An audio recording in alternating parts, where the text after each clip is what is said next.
Guys, ito yung diskarte sa mga walang kuryente o hindi kailangan ng kuryente para mabuhay yung goldfish ninyo guys. Kumuha ng mineral water. Lagyan nyo ng tubig, butasan nyo yung pinakamaliit na taklo. Lagyan ng konting goma. Patuluin siya guys. Lagyan ng goma, tapos itali dito sa bote. Papatak siya guys. Ayan. Pag gumalaw yung tubig sa crystal na aquarium, tutuloy, magiging oxygen na siya guys. Ayan. Mabubuhay na dyan yung goldfish. Kaya lang medyo natataranta sila guys. Bagong lagay lang sila dyan. Mga ilang araw, masasatisfied sila. Nai-immune sila dyan. Ayan. Angel fish pinagsama sa goldfish.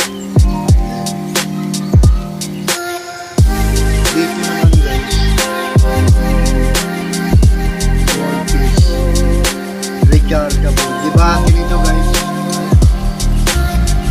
Yan yung binili ko ng isang aquarium and pump. Dalawa baterya niya.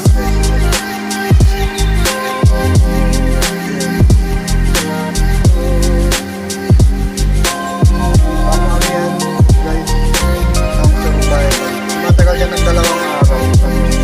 Bibilad mo sa araw yung baterya, tapos kapit mo.